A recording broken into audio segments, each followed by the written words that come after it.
Welcome back, ladies and gentlemen. This is the Bearable Bull here.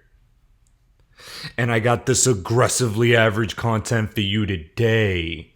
As here, we have a thread by Jeremy Hogan stating the number one reason why XRP is not a security.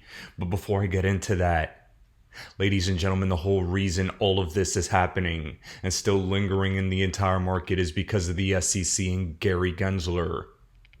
But you know what's crazy?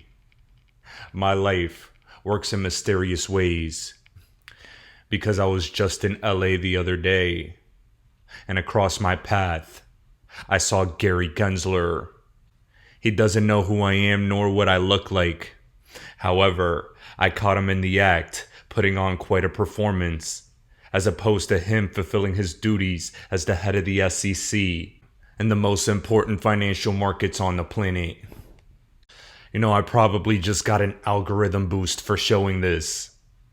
But all jokes aside, Gary Gensler has been nothing but an extreme waste of time and an extreme ticking time bomb for the crypto market as a whole. You see, ladies and gentlemen, the number one reason why XRP cannot be a security is because of the definition of a security. XRP did not meet what I believe is the definition of an investment contract. And that's ultimately what you all need to understand. Using the current law and definitions that we have access to today, XRP does not fit what it means to be a security. And I think the judge will decide the exact same thing. And with having that in mind, you should also know that Waters Above believes we should be reaching the 83-cent mark very soon. I believe more positive price action is in store for XRP in the coming days, weeks, and months. And all of you need to prepare for it. We've been here for a long time with a suppressed price, but the rollout of a brand new financial system is happening at an accelerated rate, to the point where central bank digital currencies are a mainstream talking point. I never in my life believed that Cbdcs would be in the mainstream, and it's actually getting political. It's beginning to look like Republicans are more anti-CBDC, anti-surveillance, anti-social credit score, while on the other hand, these supranational organizations, these central banks, they're pro-CBDCs. I never in my wildest dreams believed central bank digital currencies would be political, as I thought they would simply try to squeeze it into a bill and sneak it on us. But right now we're having a mainstream conversation about it. And if we have enough people discussing this very topic, then maybe we can have a favorable outcome in this new digital world. Eventually want to get rid of most banks. Now, the big ones are too big to fail. But in the end, the ultimate objective is to essentially wipe all of the banks out so that your bank will be the Federal Reserve. Everything will be centralized. And again, this is not really about the money, although of course it is. This is about power and control, because the government, such as it is, will have access to all of the information related to every single transaction you make. You buy a stick of gum, the government will know. You buy a new car, the government will know. Oh, you bought the wrong car. You didn't buy an EV. Now you're going to get penalized. So in the end, Sean, this is really a move toward a CCP-style social credit system. And they're using this move to a central bank digital currency as the biggest lever to try to get us there. It's important to note that other cryptocurrencies like Bitcoin is decentralized. This will be centralized within the government. Bitcoin is a technology for freedom. This is a technology for control. I mentioned this before. I brought my prop. I got a $20 bill. I can use this $20 bill however I choose, for meat, for guns, for even illicit purposes. But when the government controls the dollar, they can control, as we talked about in the report, whether you can buy a firearm, how much gas you can buy, how much electricity you can buy. Can you buy meat, or do you have to buy bug-based meat? They can control everything that you purchase with a digital dollar, and whether you can purchase anything. Well, now, ladies and gentlemen, that is one side of the aisle describing a central bank digital currency. And here we have Christine Lagarde, current head of the European Central Bank, discussing what she believes are the positives of CBDCs, but she tells a lot of truth. These two clips let you know what the central bank digital currency endgame really is. And remember, for context, that Christine Lagarde was in super high level meetings with Brad Garlinghouse. Her and Brad were very buddy-buddy. Her and Brad really enjoyed each other's company. I believe they talked a lot about XRP during those meetings. So keep that in mind as the central bank digital currency infrastructure for the planet is closer than it's ever been before. I believe she stated by October a digital euro could be introduced to the world. And keep that in mind while all of you listen. Everything is going digital. People are clearly expressing a preference for it, and there is no reason why we as a central bank should not be exploring also the reason why digital cash can be of good use. And as my colleague and friend Francois calls it, he says it's cash plus, because it is digital. Now, it is intended to be safe, it is intended to be sovereign, and it is intended to be available to all, anywhere, anytime, and at the cheapest possible cost, possibly at no cost, for the most basic functions. I have a question about, I'm also a good user of electronic money. So my question, you're introducing the electronic euro, as I know. Yeah. So yeah. How can switching to an electronic currency help? Well, two things. Number one, it will be decided in October. So we are preparing the ground. We want to be ready. We want to be trained, but it will not be decided until October 23. Mm. The reason I'm personally convinced that we have to move ahead is a situation like the one we are in now.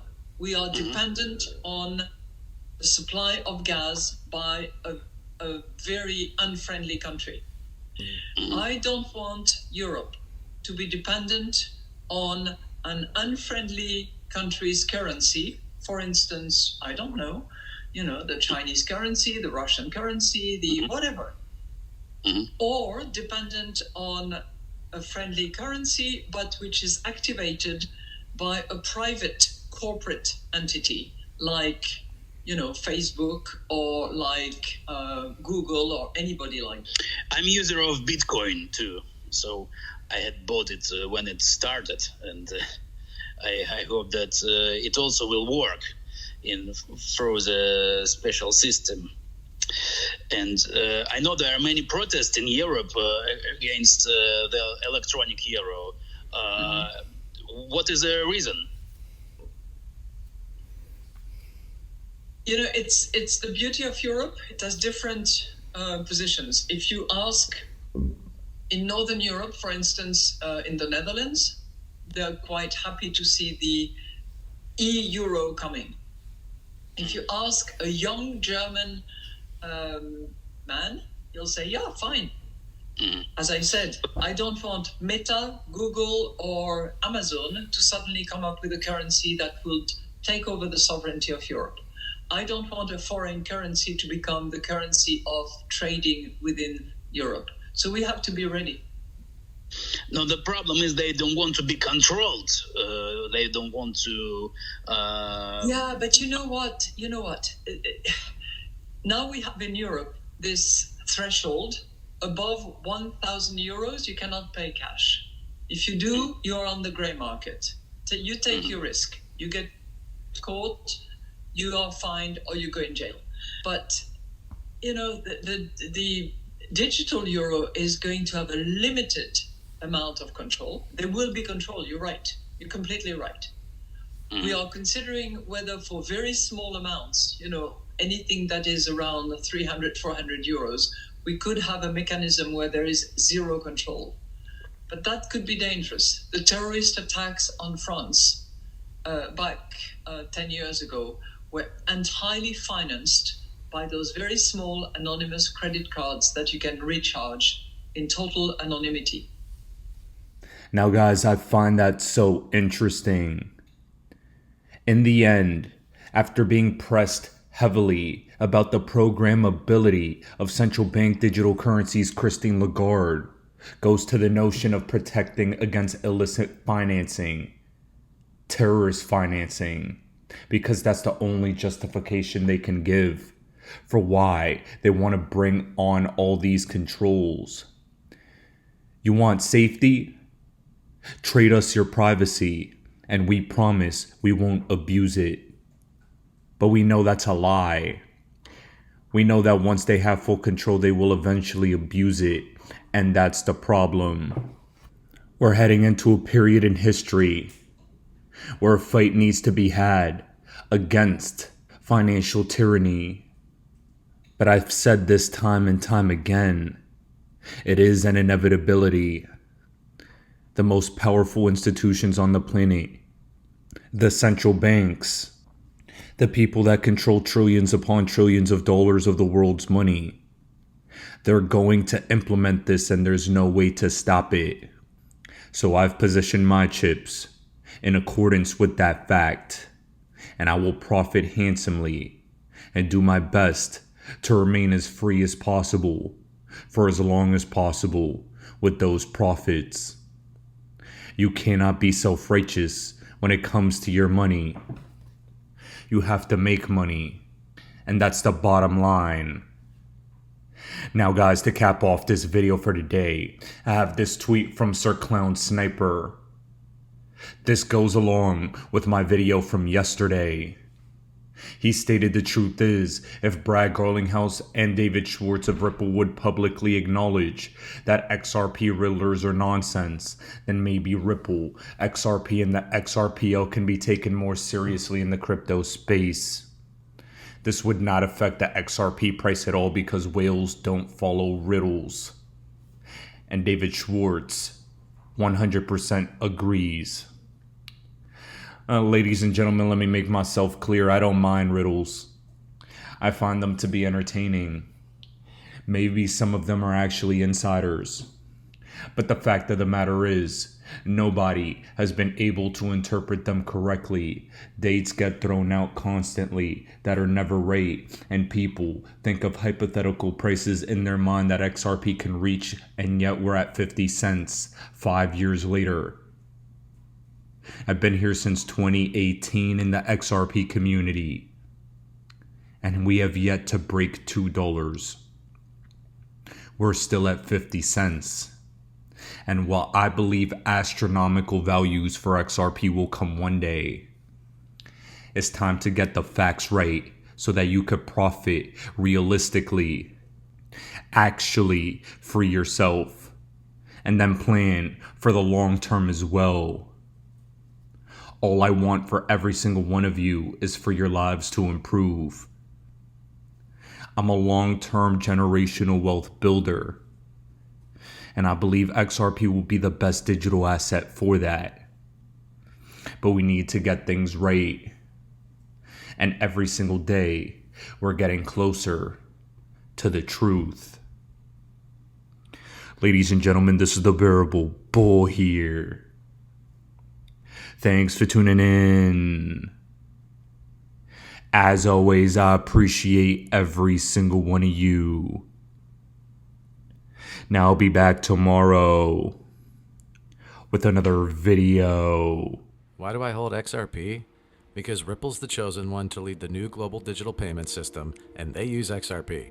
In 2013, the Federal Reserve began looking for faster payments options. 2 years later, an action plan was born and a federal payments task force was created. It included one company focused on crypto, Ripple. In 2014, the World Bank and Better Than Cash Alliance, which includes the Bill and Melinda Gates Foundation, Clinton Global Initiative, and the governments of 32 countries, put out a report called The Opportunities of Digitizing Payments. 1 year later, the Better Than Cash Alliance featured one crypto company on their website, Ripple. Today, Better Than Cash Alliance and all other UN initiatives are focused on a single agenda, the Sustainable Development Goals for 2030. You can see the SDGs logo on Bill Gates' lapel, world-leading companies, the Better Than Cash Alliance website, and on the UN's official exchange, Exchange. What crypto is Exchange officially utilizing pricing for their carbon credit solution, XRP. The world will move to a new international standard for exchanging electronic messages between financial institutions by 2025 called ISO 20022. Who was the first ISO 20022 member focused on distributed ledger technology? Ripple, who's partnered with over 300 financial institutions including Bank of America, American Express, PNC, Santander, SBI, HSBC, Standard Chartered Bank,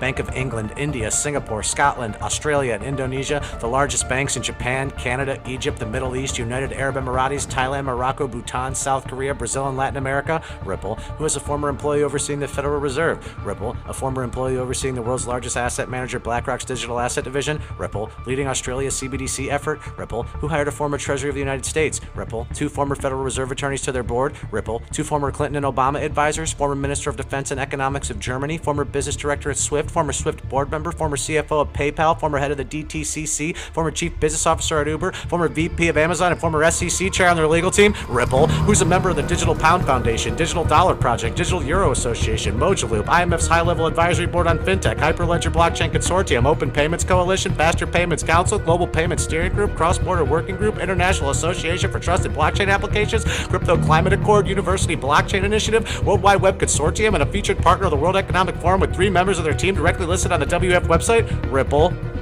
Now, does Ripple and XRP sound like they're going to disappear, or do they sound like they're part of a much bigger plan? You decide.